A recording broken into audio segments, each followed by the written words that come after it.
Менә бу конструкцияны мин җыйдым соревнованиеларда. Очкычлар төзү аның балачак хыялы. Хәзер бу тартма җиңүнең матур бер истәлеге. Самолет өчен шушы детальне җыеп, Илнур Мөхлисуллин WorldSkills'та алтын медаль яулаган. Авыры чертежны анларга, потому что до соревнований без аны белмибез. Нинди чертеж килә, нәрсә безгә ясасы була. Ярышларга Илнур ярты ел әзерләнә. Моңа кадәр WorldSkills'ның төбәк этабында җиңү яулый. Тәҗрибә туплау өчен ул хәтта авиация заводына да барып йөргән.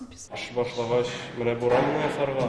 Бер туган Фаил һәм Ирек Нуруллиннар да ил күләм чемпионат җиңүчеләре. Аларның тимердән ясалган мишләре Россиядә иң яхшысы булып чыга. Ярышта катнашудан алар тәм таба. Егер даже җиңмәсәм, үземә опыт алам, потому что мондагы инструментлар, мондагы условиялар бик әйбәт.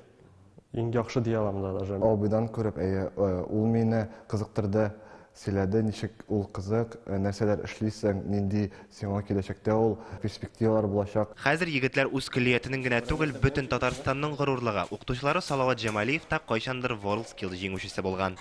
Бөтен әйткән сүзне гел сеңдереп бардылар. Ничек каршы алдылар минем информацияны. Шулай килеп чыкты. Финалда беренче урын алды инде. Быел ярышлар дистанцион форматта узды. Бүлмәнең һәр почмагында менә шундый видеокамералар урнаштырылган. Алар катнашучыларның һәр адымын яздырып бара. Ә инде экспертлар трансляция артыннан махсус үзәкләрдә күзәтә. WorldSkills'ның ил күләм чемпионаты быел Татарстан өчен уңышлы булды. Безнең егет-кызлар 38 алтын, 25 көмеш һәм 39 бронза медаль яулады. Илгиз Шәкүров, Вадим Илларионов, Яңа гасыр каналы. Көтелмәгән кунак көттереп кенә интернет челтәрләренә дә килеп җитте. Хәзер бу фильмның барлык серияларын ТНВ.ру сайтында карап була.